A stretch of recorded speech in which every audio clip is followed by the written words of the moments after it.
Howdy, Sky Blue Fox here again, and welcome back to Let's Play A Link to the Craft.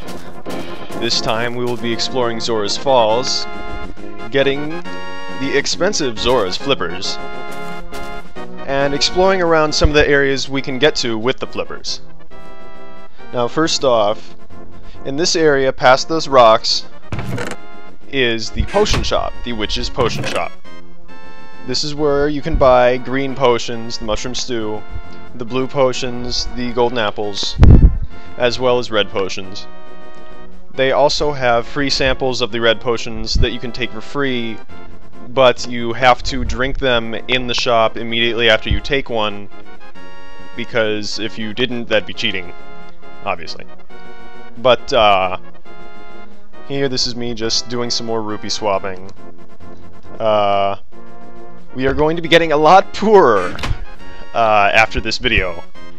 Not that it'll really matter, because this is really the last spot in the light world where we need rupees. Now, as you can see, there's that Waterfall of Wishing sign. You may remember back in Kakariko Village that the man tending to the bar of the tavern mentioned that he saw this beautiful fairy at the Waterfall of Wishing.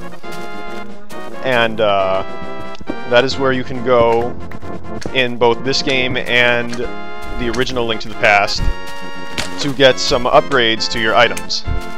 Now, in Link to the Craft, there is no shield, so we cannot upgrade our fighter's shield to the improved shield,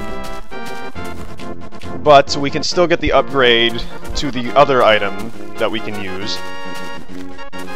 You see this waterfall coming up right here, that big one there. That is the Waterfall of Wishing. However, because it is deep water near there, and the fact that it is a waterfall, we are not going to swim into it until we have the flippers. The flippers replace the chain boots, and you don't have to wear them, obviously, to swim.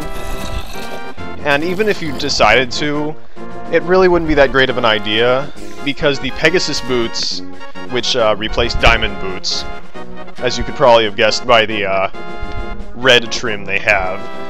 After all, red is the strongest mail you can get in the original to Link to the Past and Zelda 1. There was no mail in the second game. But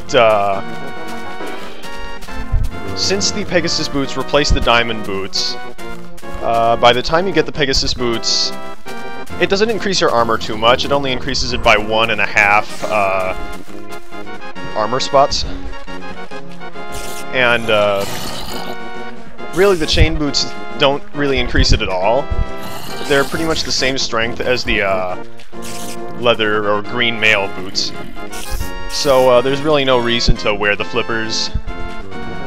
So just keep them in your inventory, really. Now here's a small glitch with the pressure pads and dispensers. I mentioned this before in the minigame house. Since each rupee, each 50 rupee, counts as one item, if you toss all of your 50 rupee items into the water in front of him, they will all press on the pressure plate, and you will get multiple copies of Zora's Flippers. So, unless you don't want multiple Zora's Flippers, which I don't want, because really, why would you? They don't stack, and they just clutter up your inventory. So just toss one, and then toss the rest just around. But now we have the flippers, and down this way, down that waterfall, but before the second waterfall, is another piece of heart. This is probably my favorite piece of heart, simply because I missed it a lot as a kid when I played the Game Boy Advance release. And eventually when I found it all on my own, instead of getting help from my friends or a magazine or a walkthrough.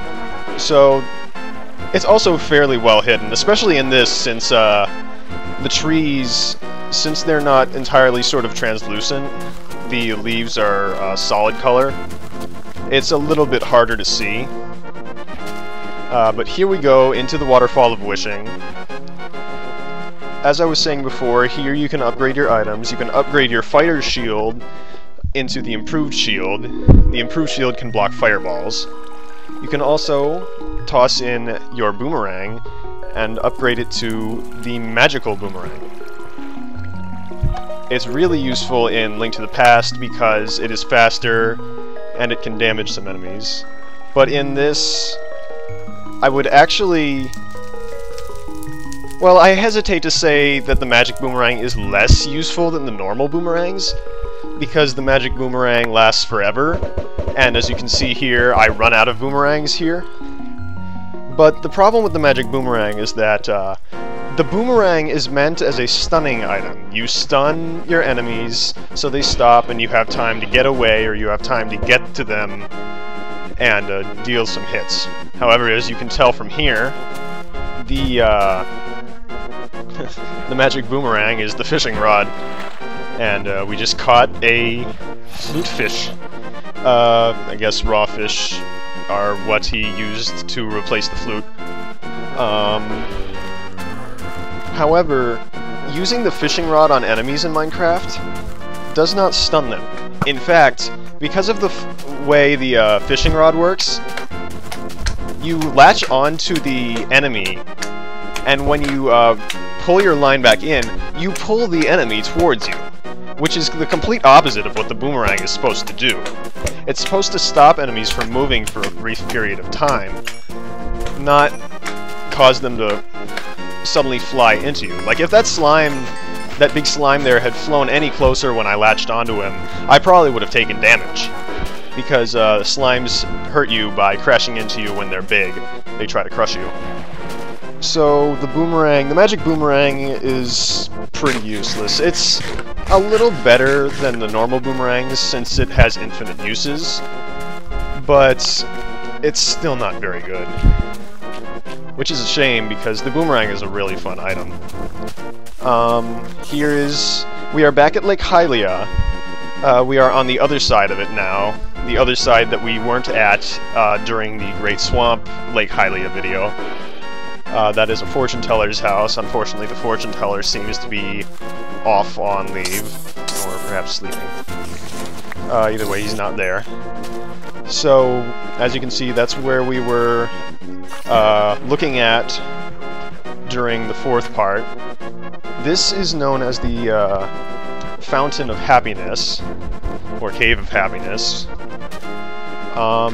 You go in here, and it's basically a rupee sink. You, in the original game, you toss rupees in here, and when you toss 100 rupees in increments of 5 or 20 at a time, when you toss 100 rupees in, a fairy appears and will then give you a fortune, or you get a fortune for each set of rupees you toss in. Unfortunately, mine seems to be many worries. But when you toss 100 in, you get a choice of being able to carry more arrows or bombs. It's not too useful. Like, it's nice to have more arrows and bombs, especially if you have a tendency to use them all up real quick. But here it just gives you that little fairy pond, and it gives you the map with the prediction on it. So really it's just a little novelty area.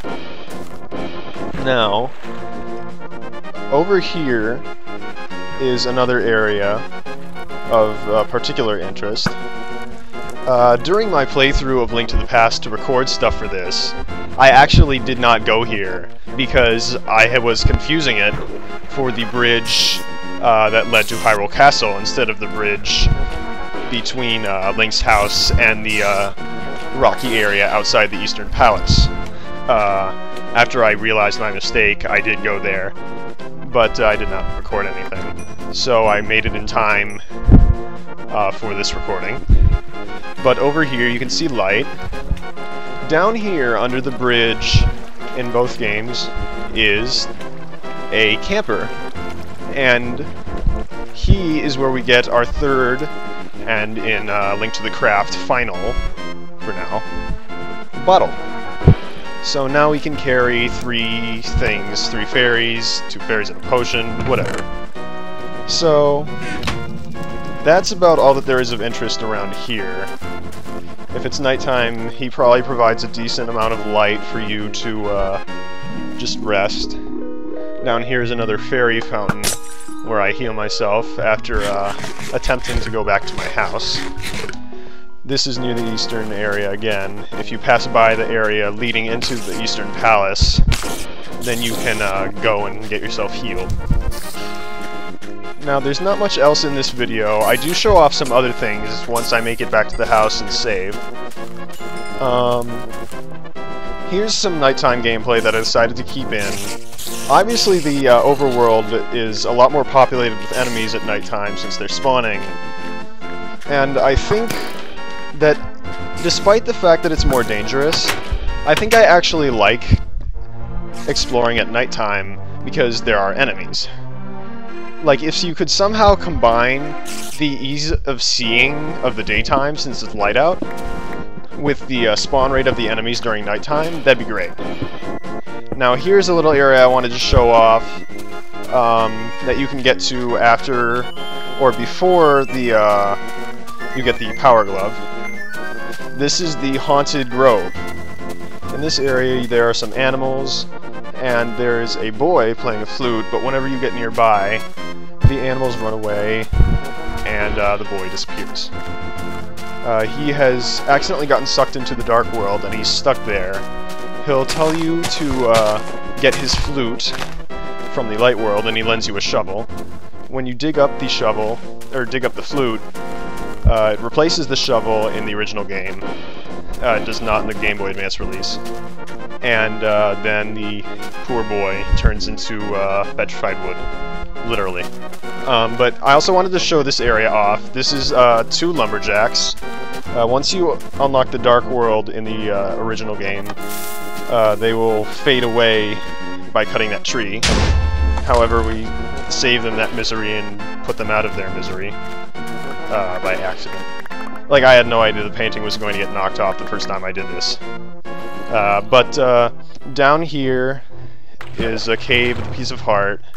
To get here in the original game, you have to get to the Dark World, make them fade away, and then dash into the tree to knock all the leaves off. There's also some fairies down here. But that's about it for this video. There's no real more points of interest, so our next stop is the path up and path through Death Mountain to the Tower of Hera. So I will see you next time.